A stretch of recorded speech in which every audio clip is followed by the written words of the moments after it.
birthday, sinurpresa. Ano? Ayan, ayan, yakapan. Tingnan nyo po yung sunod na yayakapin niya. Lisa Marcos. Yan si Bongbong Marcos. Sandro Marcos Charis. At Franco Mabanta, magkaibigan din pala ang mga hinayupak. Pero ngayon, tudot tanggi itong si Pinokya. Pinokyang si Chucky Clark. Bongbong Marcos, Liza Marcos, at Franco Mabanta. Kumakalat na po ang kanilang mga video sa social media. Ayan po, pagkatapos na sinabi ni Chucky Clark na hindi daw kilala at hindi kaibigan ng Pangulo itong nangingikel di umano kay Martin Romualdez. Puta, nasampal sila dito sa mga video eh. At saka hindi lang basta-basta video, may okasyon. Birthday, alam ko birthday ni Franco, anak ng kamuti. Sinurpresa pa ng mag-asawang Bungit at Bake.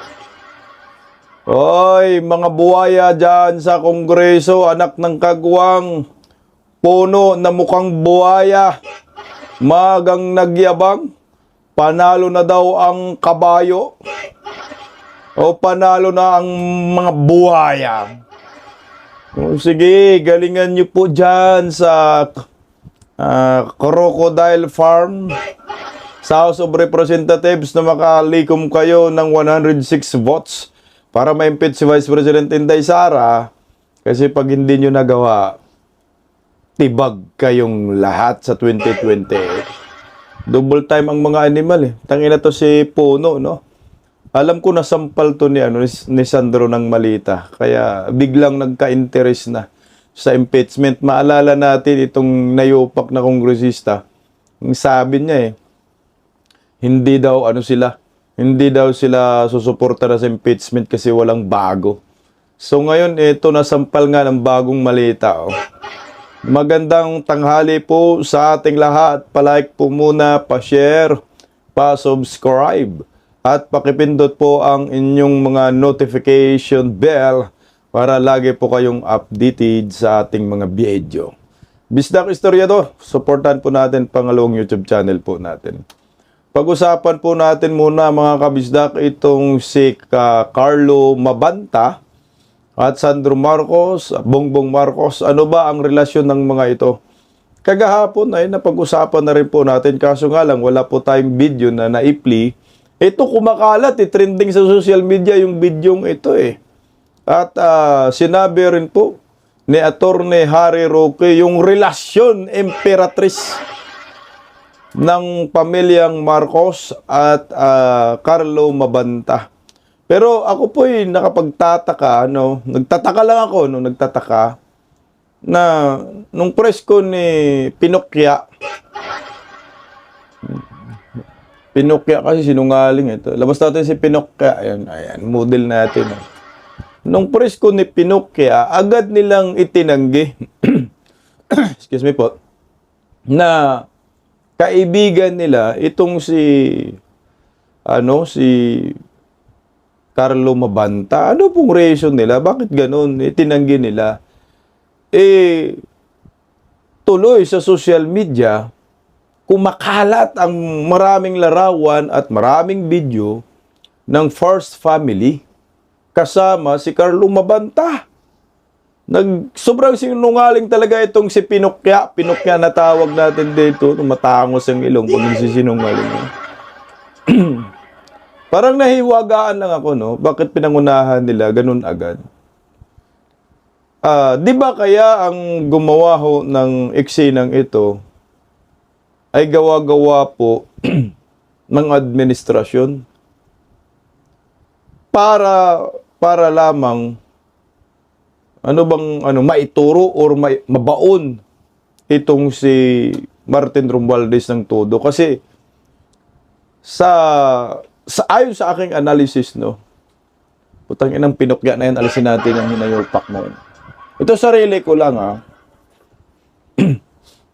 mukhang nagsakripisyo po itong si Carlo Mabanta.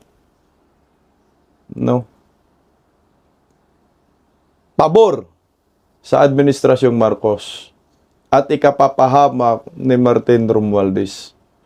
Kasi nga, merong video, sabi niya eh. So yung video na yan, ito yung magpabaon kay Martin Romualdez. Tama? Pero bakit kailangan pa makipagkasundo or makipagkita ni Carlo Mabanta kay Martin Romualdez? Ano po yung reason dito? Medyo magulo eh, naguguluhan ng taong bayan, lalo na sa statement ni Carlo Mabanta, mukhang malabo. So ang ang hindi malinaw dito, ano po yung purpose ni Carlo Mabanta? Bakit siya nakipagkita kay Martin Romualdez? Kasi ang sinabi lang naman niya sa statement, hindi totoo na nangingikil kami, na sit up lang kami. Parang ganun yung gusto niyang ipahiwatig at paniwalaan natin. So mukhang labo-labo. Hindi ko mag-get sino bang makikinabang dito. Si Martin Romualdez ba? O itong si Marcos admin? Kasi pag tiningnan mo, bakit sabay sabi hindi namin kilala yan? Si Carlo Mabanta hindi ang kaibigan ng Pangulo, sabi ni Pinocchia, di ba?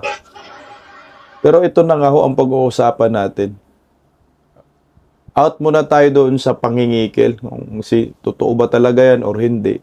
Dito muna tayo sa relasyon imperatrice. Kailangan ma-debunk natin kasi nga, pilit nila pinapahid sa atin. Nung tiningnan ko po, ako hindi ko namang kilala talaga itong si Carlo Mabanta. Grabe pala ang relasyon ng Carlo Mabanta sa mga Marcoses. Kung kay Tatay Digong, Inday Sara hanggang selfie lang itong hinayupak. Pero sa pamilyang Marcos, yakapan. Lisa Marcos, ginagawa niyang nanay. Si Bongbong Marcos, baka ginagawa niyang tatay. Yan na naman si Lisa. Siyempre si Sandro, ginagawa niyang kapatid.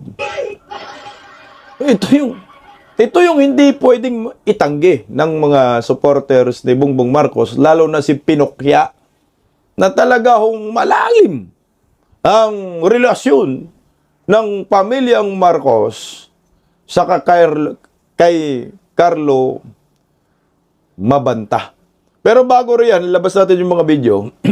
Pakinggan natin si Atty. Harry Roque kasi si Atty. Harry Roque mukhang kilala niya talaga rin itong si Carlo Mabanta. Pero ito kasi spokesperson si Atty. Harry Roque. Ano nga ba ang relasyon na Carlo Mabanta during Duterte admin? So ito, nabigyan ba ng posisyon para pwedeng i-link? Pakinggan natin. Ito. Huwag muna yan si Pinocchia.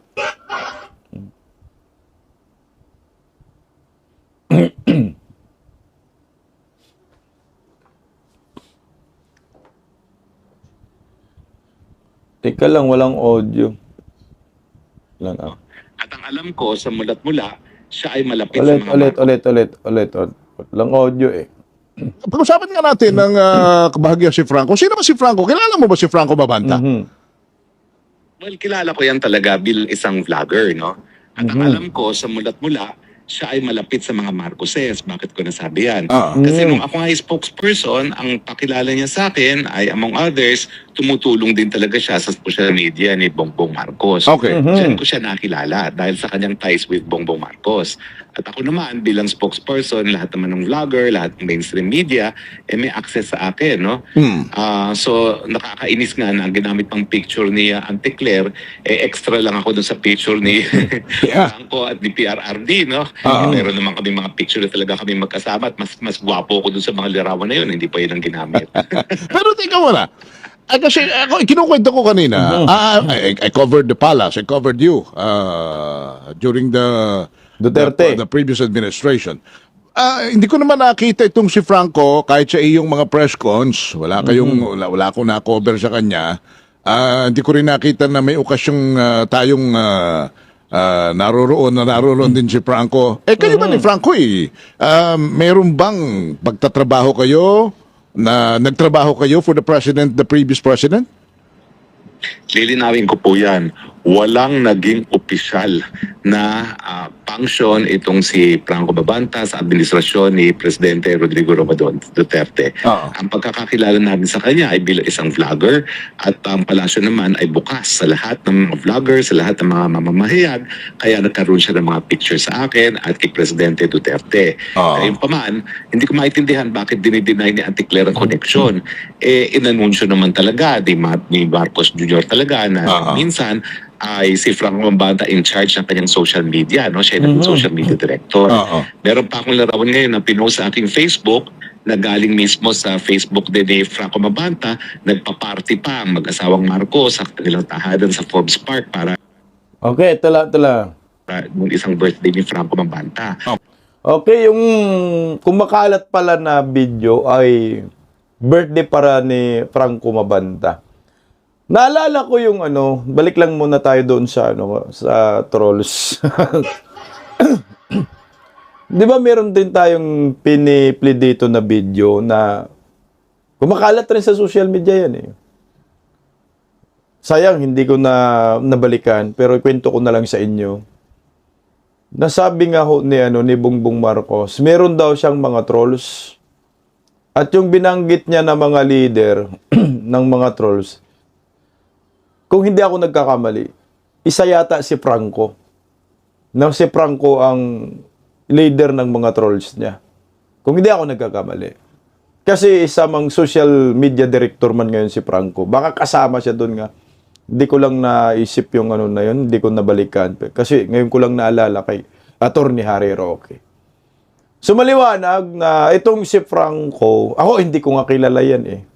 Dideis man talaga ako mula noon hanggang ngayon, 2015 ako, start talaga ako kay Tatay Digong.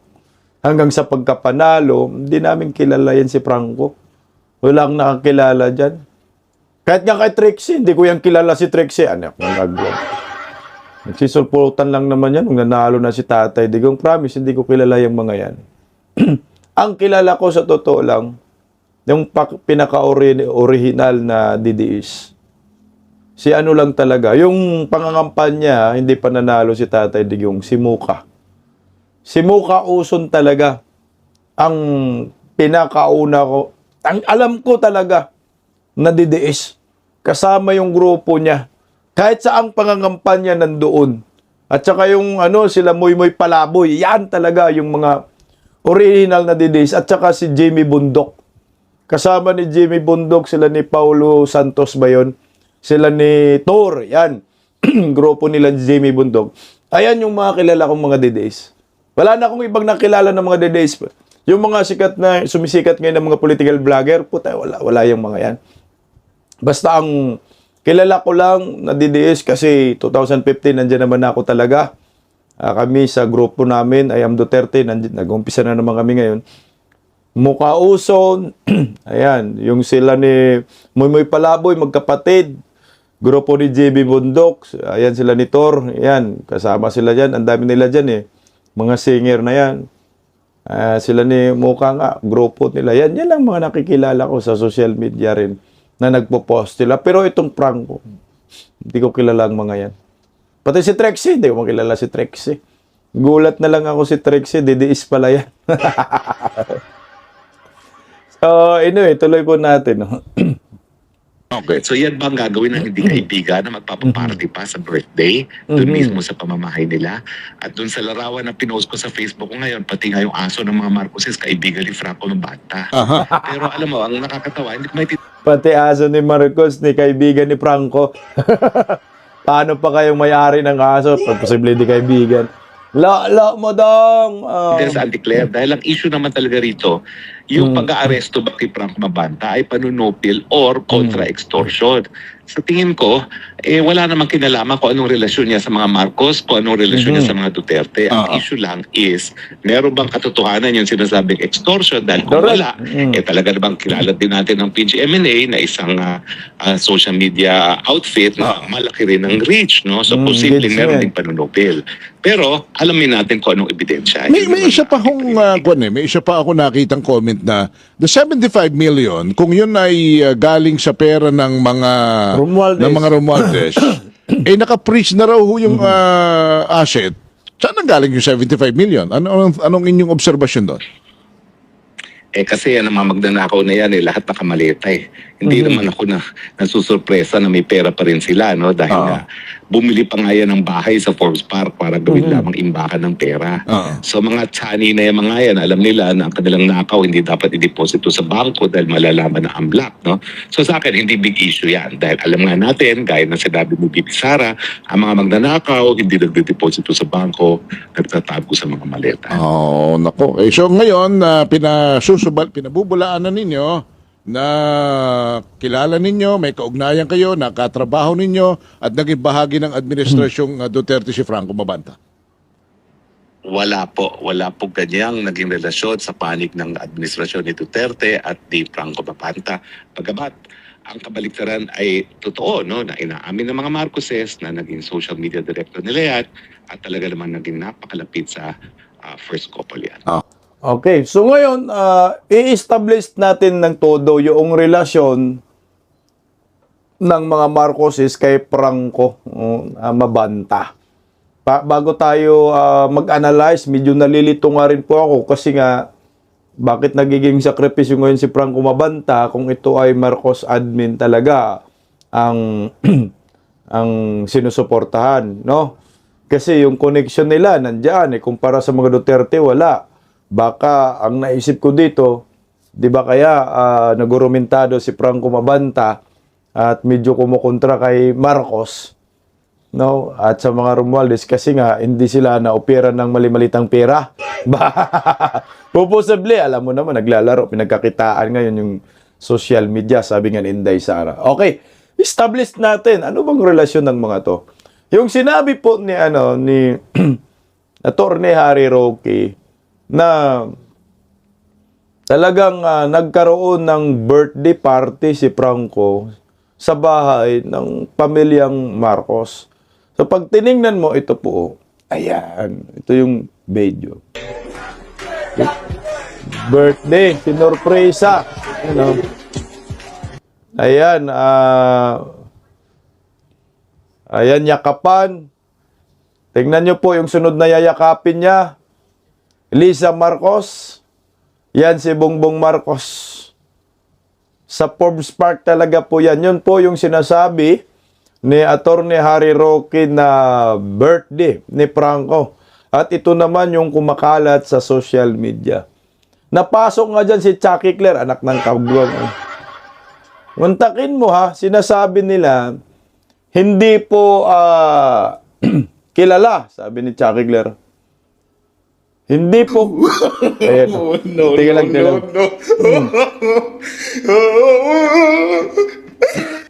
Alisan natin ang audio kasi may copyright yung tawa na yun.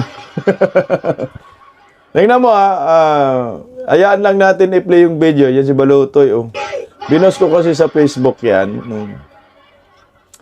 Ayan bakit sinabi ni Chucky Claire hindi kilala ni Bongbong? Samantala ito, yan si Liza Marcos. Ayan si Bongbong Marcos. Maliwanag po na kilala mo lang, sobrang kilala, malapit talaga na kaibigan. Tawa si Balutoy. Ng pamilyang Marcos itong si Carlo Mabanta. Hindi lang mag-asawa na si Bongbong Marcos at si Liza Marcos ang kanyang ang kanyang close. Pero ito nga, may caption dyan si Franco Mabanta. Ayan. Tingnan mo. Ang sabi ni Carlo, anak ng kagong, Franco Mabanta. Kasi hindi ko kasi yung kilala talaga. Ngayon ko lang nakilala itong hinayupak talaga naman. Ayan, ang caption ni Franco Mabanta. Finally, back in the country.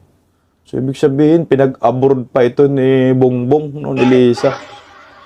Mad wrestling in mad jet lag, barely getting through the day. And then, this happens. I've never had a surprise birthday party in my life. So, hindi daw siya nakaranas ng ganun. Na-surpresa siya sa kanyang birthday, sa tanambuhay niya.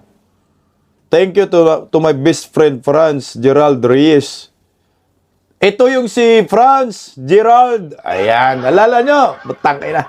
Ito yung mga trolls ni Bongbong Marcos, naalala nyo? Ito yung trolls ko. May mga trolls ako, Franz, Gerald, at Franco. Kasama si Franco, inumin talaga. Oh, ito na, lumalabas na. Tito Bongbong.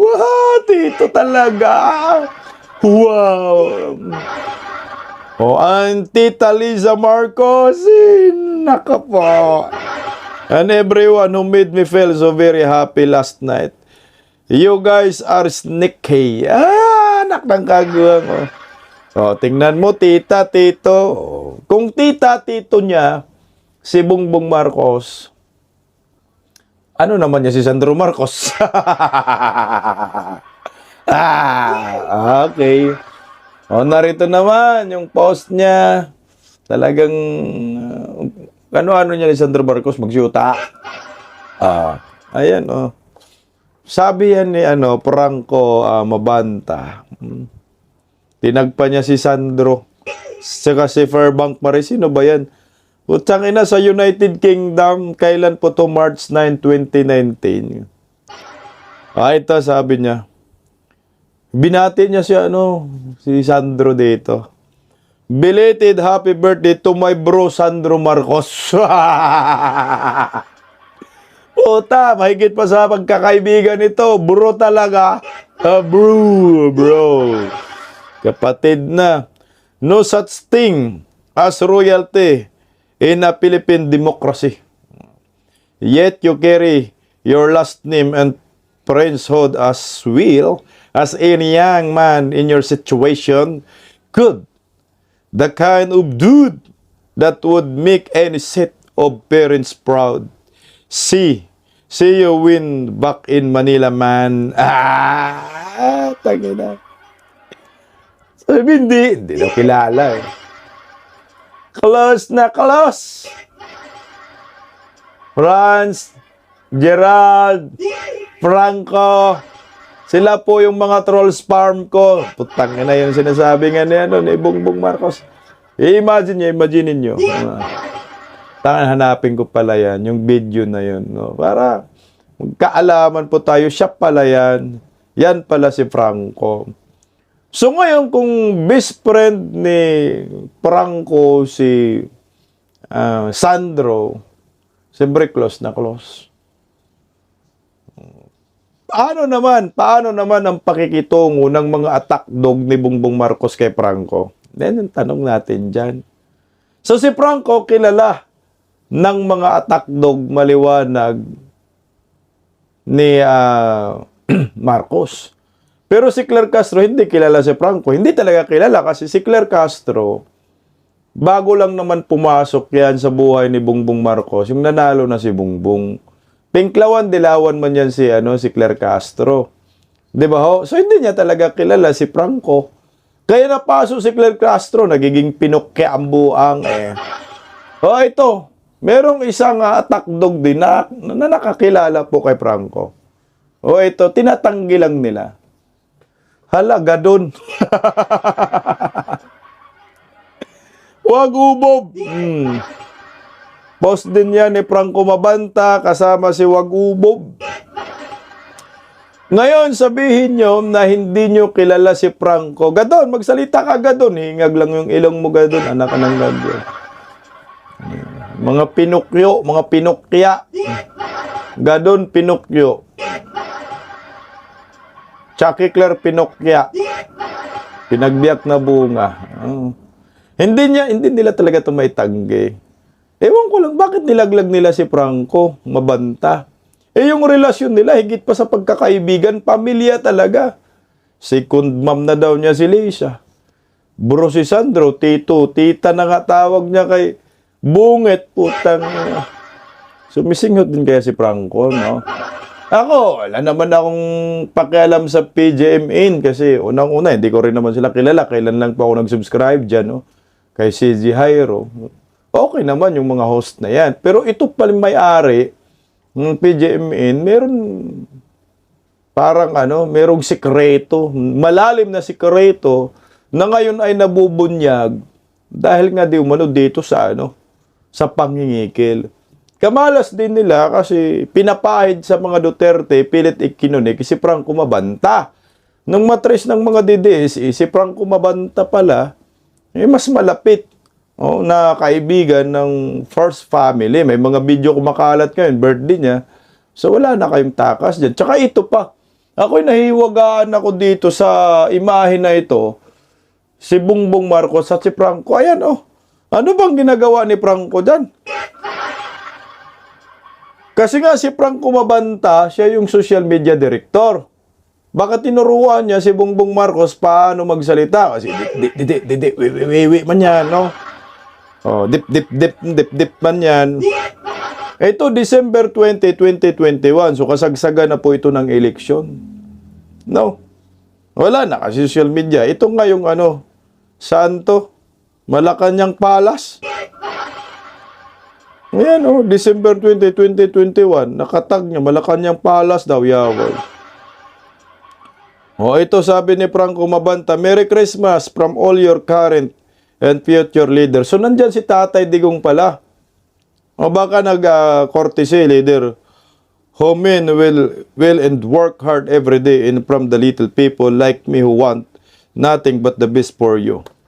So, nagiging supporter din si Franco noong 2021. Sabi ko nga, bago lang yan kay Tatay Digong. Pero, Marcos talaga siya. Sumausaw lang itong mga to. No? Kasama to sa pambubudol sa mga Duterte. Yan ang isa sa mga conclusion natin. Tsaka nilinaw na po yan ni Harry Roque na walang ugnayan yan. Si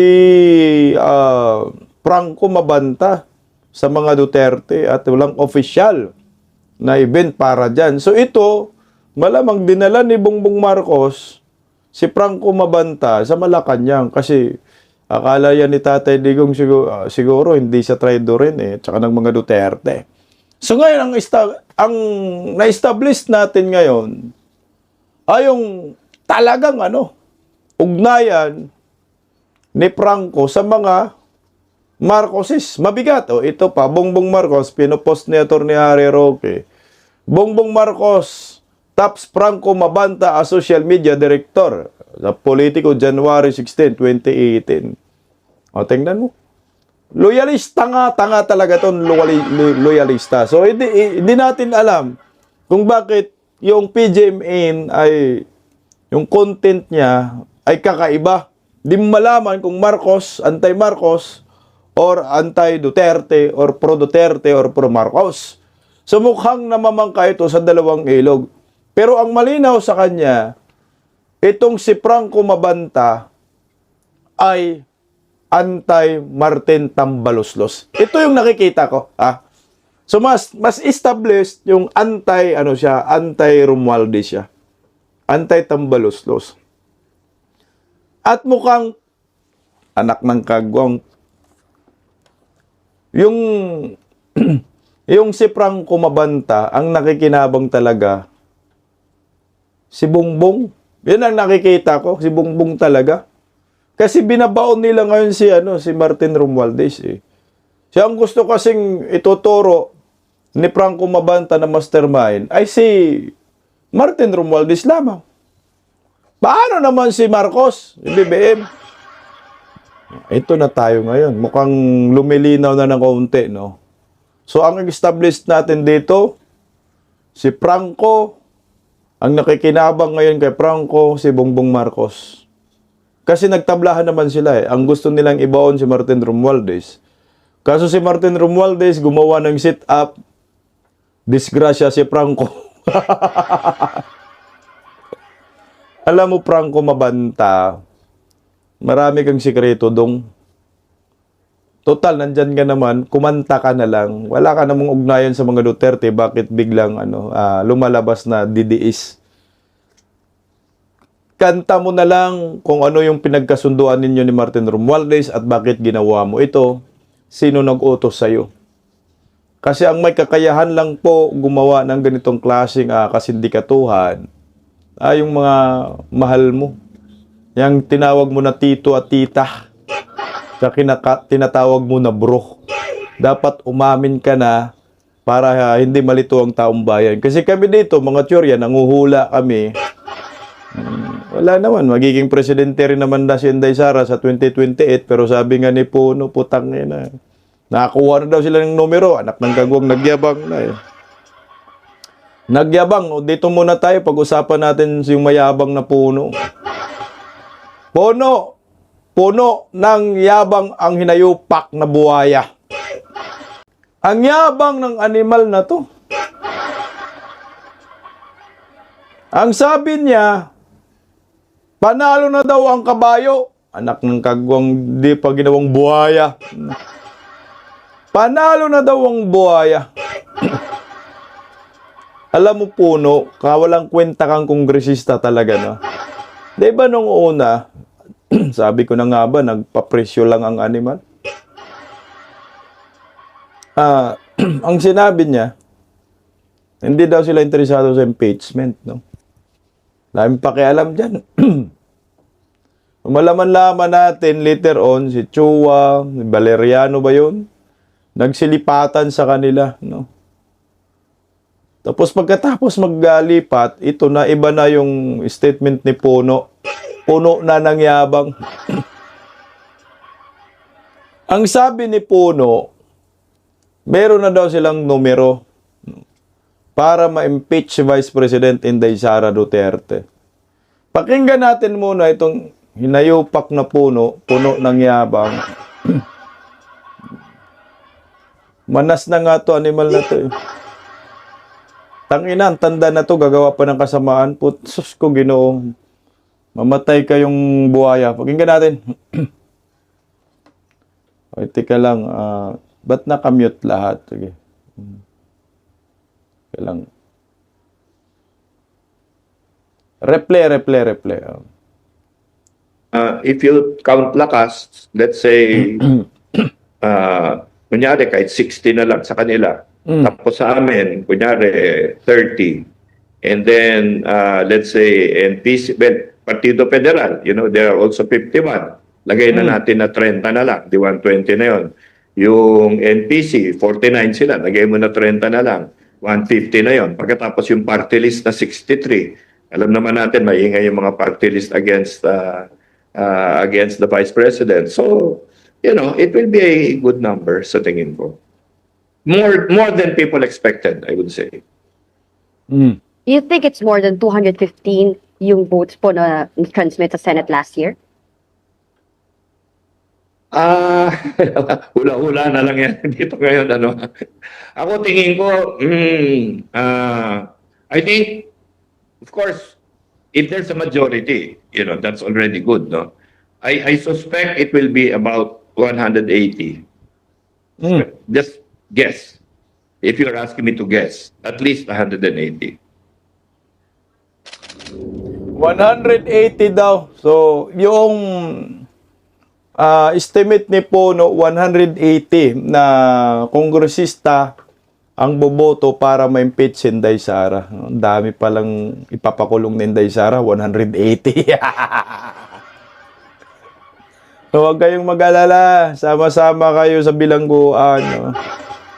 Kaya nagyabang siya, sabi niya, panalo na daw sila, panalo na daw ang kabayo, panalo na mga buhaya. Ito, pakinggan natin ulit itong balita patungkol dyan. Narito. Kumpiyansa naman ng ilang House Party leaders na makakakuha ng sapat na boto sa Kamara para ma-impeach si Vice President Sara Duterte. Ayon sa partido, nalakas si MD, higit 6 na puraw nilang miyembro ang siguradong bobotong impeach si VP Sara. Ayon naman sa National Unity Party, nasa 60% o higit 30 nilang miyembro ang boboto pabor dito. Sa Lunes, May 11, pagdedebatehan sa plenaryo ang Articles of Impeachment laban sa bise. Posible na rin niyang mauwi sa botohan. 1/3 o 106 na boto ang kinakailangan para ma-impeach ang bise. Kung ipagkama mo yung boto ng lakas lang at ng 55 na bumoto sa committee, you will already get your 106. Di ba? So, what are the odds? Kung pumupusta ka sa karera ng kabayo, panalo na siguro itong kabayong ito kasi 106 lang ang kailangan. So definitely, as a party, we go behind the parties, the party members that have already invested in this proceeding, in this process, we expect that Lakas will come out strong in terms of its vote. It's possible that 200 votes might be secured. Tangina mo, Adyong, Muslim na traidor. Muslim na walang utang na loob. Magsaya kayo dyan, magyabang kayo dyan sa Kongreso. Tangina, no? Sino ba tong mga to ang bumoboto dito? Wala pang 200,000. Si Inday Sara ang bumoto 32 million. Tanginan, ang yayabang nyo, mga animal kayo. Puno, oh. Tangina. Tanda mo na. Namaga na yung mukha mo. Gumawa ka ng kabutihan sa kapwa. Ano ba? Ano nangyari sa hinayupak na to, no? Wala, nagkabayaran eh. Pero hindi po ako naniniwala na yung lakas ni Adyong Martin Romualdez 60 boboto kay Inday Sara para ma-impeach. Malabo yan. Yan ang nakikita ko. At kahit papano itong si Gloria Macapagal Arroyo, merong hatak pa rin yan, no, dyan sa lakas. Eh si Tambaloslos bago lang naman yan, tsaka wala nang kapangyarihan si Tambaloslos. Titingnan natin no, sa Lunes kung ano po ang mangyayari. 11, magbubutuhan na po. Pero tayo kasi, ang nakikita ko dito, mukhang case of death, yung gagawin ng mga kongresista, mga tao ni Sandro Marcos sa Kongreso. Kasi wala silang kasiguraduhan na makonvict si Vice President Inday Sara dyan sa impeachment court. Kasi pag tinignan natin yung numero natin doon sa impeachment court sa Senado, lampas tayo sa siyam eh. Eh ang kanilang hinahanap doon 16 votes. Pag hindi sila maka-16, iyak silang lahat dyan. Yan ang nakikita ko. Napaka-imposible naman po sa siyam ay magbaliktaran ng mga yan. Pupunta doon sa minority. Malabo po yan ang nakikita ko dyan. Oo, sabihin na lang natin, magsaya kayo ngayon. Panalo kayo ngayon dyan sa Kongreso uli. O, panalo kayo. Kasi yung Kongreso, bahay man ng mga buhaya, di ba? Panalo na daw ang mga buhaya, panalo kayo. So be it. Tingnan na lang natin sa impeachment court kung anong resulta. Tuloy natin konti. Isinulat ng Diyos. Ito po ang pahayag ni VP Sara Duterte kaugnay ng gumugulong na articles of impeachment laban sa kanya. Git ng bise, unfair o hindi tama na idamay ang kanyang pamilya na pawang mga private citizens. Matatandang binunyag sa impeachment hearing na sangkot din ang asawa ng bise na si Atty. Mans Carpio sa bilyon-bilyong pisong umunong bank transactions. Dadali na sa plenaryo ng Kamara ang articles of impeachment laban kay VP Sara. Inaasahang sa Lunes ang botohan ng mga kongresista. Kung tulang i-impeach sa Kamara ang bise, sisimulan ng Senado ang paglilitis sa kanya. Lahat ng mga nangyayari sa buhay ng isang tao ay sinulat yan ng Diyos. So kung ma-impeach ako, yan ay sinulat na ng Diyos. Kung hindi man ako ma-impeach, see you sa 2028. see you tomorrow. Dali sila dito talaga. Pumalag si ML Party List Representative Laila de Lima sa pahayag ni Senator Robin Padilla na bilang taga-minorya ay trabaho nilang harangin o kontrahin ang pag-convene ng impeachment court. Giit ng kongresista, hindi trabaho ng minority na kontrahin ang bawat galaw ng majority. Naunang sinabi ni Padilla na may sinusunod silang parliamentary procedure bilang mga miyembro ng minorya. Kaya hindi raw pagiging biased ang kanilang pagkontra dahil papel daw nila ito. Yes, we fiscalize, we oppose yung mga sa tingin namin hindi mga magandang polisiya, hindi mga magandang legislative measures. Pag gano'n na lahat na lang i-oppose ng minority, you're no longer a genuine minority. You would be considered an obstructionist. Junil! Obstructionist daw. Putang na, bakit naging kongresista tong animal na to, no? O kung kayo, okay lang. Pero pag kumontra ang mga Senate minority, ay hindi okay. Linawin nga lang natin itong hinayopag na bayarang media. Yung, alam ninyo yung 6.7 billion. Putang ina, 2 billion lang pala yan, no? Kasi may 4 billion na glitch na hindi po tinama ng Committee on Injustice ni Luistro. Pakinggan po natin. Kasi bias yung mga media, hindi pinapalabas. O ito, hindi pinapalaki. Tandaan natin, Yung 6.7 billion na transaction, hindi yan pera. Pero 2 billion na lang pala yan, anak ng kagwang. In 20 years, pakinggan natin, no? Yun nga, based nga dun sa, if you will, kung babasahin niyo po yung AMLAC report na amiring nakuha sa social media, internet, a portion po ron, nung sumulat ang BPI daw, based dun sa report mismo ng AMLAC, sumulat ang BPI sa AMLAC na baguhin nila yung transaction reports nila, allegedly, dahil mali yung 2 billion. Hindi 2 billion yon, 2M lang daw. So, ito pong, ibig sabihin, yung mismong bangko na nagsabi na mayroong system glitch sa record sila. Okay? So, ang problema, hindi naman sinabi to. Hindi Diba? tinama. Narinig niyo ba to na sinabi nung bisita sa Kongreso, nanggaling sa AMLA? Hindi, di ba? Ang pinalandakan lang nila, 6B. Di ba? Siyempre, 6B, siyempre, yun ang gusto lang ipropaganda eh. Di ba? Na marami daw pera. Di ba? Please, okay. So, i-emphasize ko lang din po, dun sa error na 2 billion, di ba may pumasok error 2 billion, then they corrected it, so nilabas. Dun pa lang, that's already 4 billion agad from their computation. So, yan ang po gusto ko lang din i-emphasize. There's a 2 billion entry Yes. that was mentioned during the testimony of the AMLC executive director. But apparently it was a glitch. Could you explain what happened here? So, dapat 2 million lang yung, 2 million yung actual na receive ni Attorney Mans from his client. Okay. Pero yung bank deposited 2 billion. Gusto ko yun, ha? Na yung nalagay po ng bank 2 billion sa records. Of course, they corrected it, linabas, naging another 2 billion. So, 4 billion yun. From one single. In-out, Yes. 4 billion. From a single transaction. 4 billion out of yung 6.7 to. Yes. Oh. So, you're now talking of, kung less 4 billion to, 2.7 billion na lang yun. By the way, Over 20 years. was there really a glitch Yes. sa BPI? Yes, as per Attorney Mans. 2 million lang talaga yung ano niya, amount received. So, is there a certification from BPI? Nandun yun actually sa AMLAC report po eh. It is in the AMLAC report. Sa may latter parts. But Okay. it wasn't read. Yun nga po. Kaya nga sinasabi namin half-truth. Okay, now we know.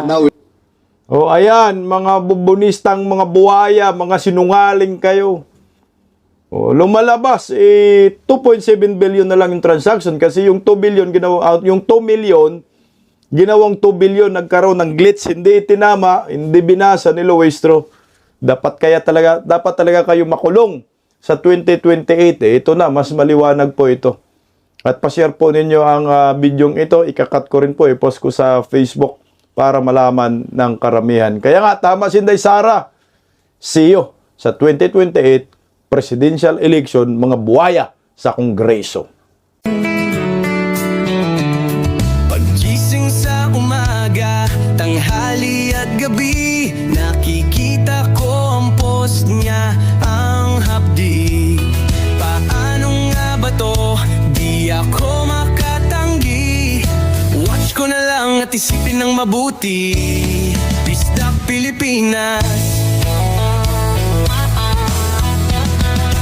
Bisdak, tinig ng katotohanan.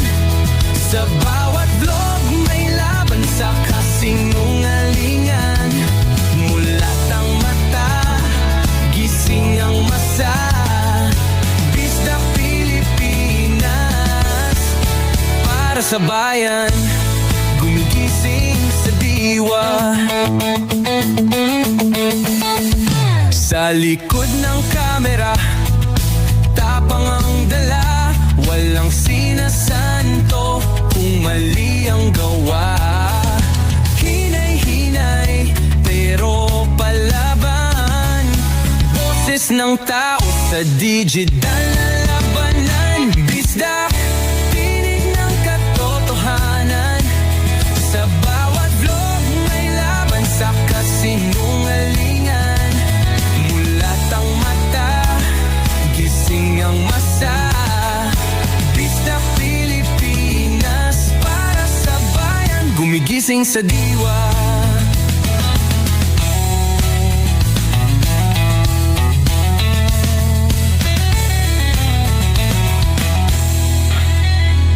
Hindi artista, katotohanan, sigaw niya ay buo. Sa YouTube o Facebook man siya makita, may aral ka pa rin, may uri sa bawat salita. Bisdak, gising sa katotohanan, di lang kwento, kundi panawagan. Sa bawat Pilipinong naghahanap ng liwanag, Bisdak Pilipinas, kasama sa pagbangon ng bayan. Bisdak Pilipinas, boses ng masa, gising ang diwa. Sa vlog mo, may pag-asa.